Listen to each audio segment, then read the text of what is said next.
Един от известните видеоблогъри у нас, Кристиян Чарли Танев, издаде комикс с популярния герой от влога му Ракия Мен, популярния. Кой е Ракия Мен и какво се случва с него в книгата, ще разберем след малко. Първо подробности за автора. Кристиян Чарли Танев е роден на 3 април 1995 година в град Пловдив. Започва да се занимава с заснемане на видеа от 2007 година, които качва в сайтовете за видеосподеляне. Там той има над 70 000 фенове, 72 000 харесвания на Фейсбук фен страницата му и 43 000 последователи на неговия личен профил в социалната мрежа. През 2015 и 2016 година помага в организирането и лично присъства на благотворителни фен срещи.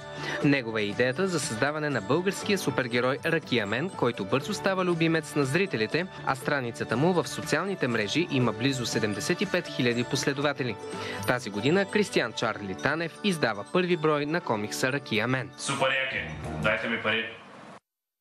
Така, добре. Каква е тая история с тия комикси? Почнаха да валят като... Да валят. Това е втори? Това е втори? Валят. Валят. Непрекъснато някой идва тук, носи някакъв комикс. Колко комикси са имали? Втори, трети, четвърти, не знам. Това комикса Аз не мога вече да броя. Правя така, не мога да ги преброя. Това си е комикс за чист български герой. Да. Ракия Мен на Кристиян Чарли Танев. За чист български герой. Чакай малко. А комиксите не са ли малко old fashion? Аз, доколкото знам, комикси преди 1010 дни Балканската са били в модерния свят разпространени. Сега са само колекционерска стойност имат. Явно не, защото се продава доста добре, не се оплаквам.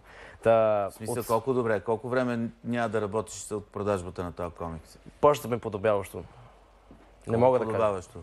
Колко подобаващо? За 2 консерви? За 2 консерви? Много обичам консерви с боб, между другото. Да. За 2 консерви с боб? Да, обаче с доматен сос. Ти по принцип ядеш 2 консерви с боб, сега като се ти платили, ще има кашон. За закуска само 2 консерви. Един кашон с консерви. Добре. Малко са old fashion, да, old school че са, но още от малко си харесвам комикси, колекционирам комикси, имам колекция от комикси по-висока от мен в нас. И реших, че ще е добре да направя хумористичен комикс, защото, нали, моите зрители няма да харесват много тъмни неща, екшен и така нататък. И търсих най-българското нещо, което мога да намеря. Ракия. Той е като другите супергерои от щатите, но не е толкова умен и не е толкова силен. И реално не се знае дали има суперсилен. И добре, какво тогава? Прочети го. Какво е случая?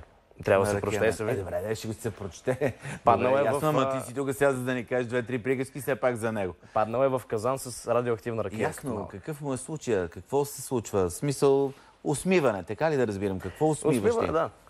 Има си усмиване на българската култура като цяло. И какво още ще ви кажеш след рекламата по Нова телевизия?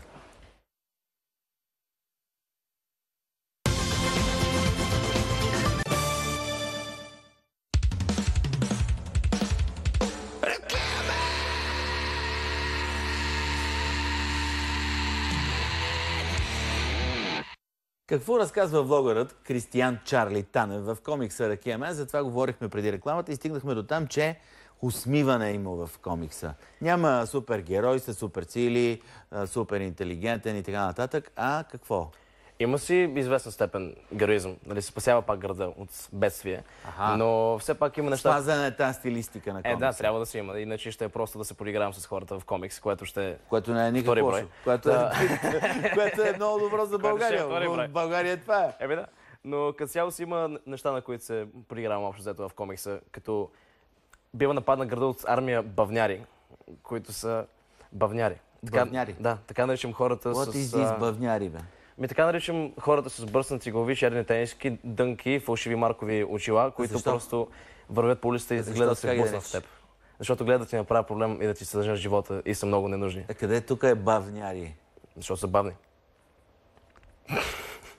Добре. Те комуникират на латиница в комикса. Окей, добре. Комуникират на латиница. Така и бавнярите нападат града.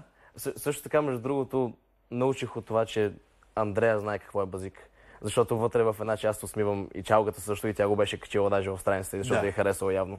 Да. Така че това ме очуди приятно. Даниел Петканов също присъства, доколкото знам. Кой? Даниел Петканов. Да. Някакъв неизвестен, нали? Има ли го вътре? Може ли да видя? Мога да прочита какво казва той. Аз съм без очила. Прочети ти, моля ти, кажи. Той като какъв се явява Даниел Петканов? Репортер, колкото и да е оригинално. В комиксите. Да, и големи са буквите, мога и аз да го прочета. Сигурно? Да, абсолютно. Здравей, Павка! Ужасни сцени се развиват в момента. Навсякъде се вижда разруха, насилие и се чуват допитвания. Ти ли бе, Мишка? Допитвания се чуват. Това е правилно. Така, спазена е стилистиката на неговия изказ. Така, единствено магазинът за пинсети, нали правилно казвам, епилатори и фалшиви маркови слънчеви очила е останал непокътнат. Много добро включване. Много добро включване, много добра проява. Той участва и в сериалче, Даниел. Напредва, върви му кариерата, развива се. Много се радвам за момчето. Добре, да. И това е. Общо взето да. Ракия Мен.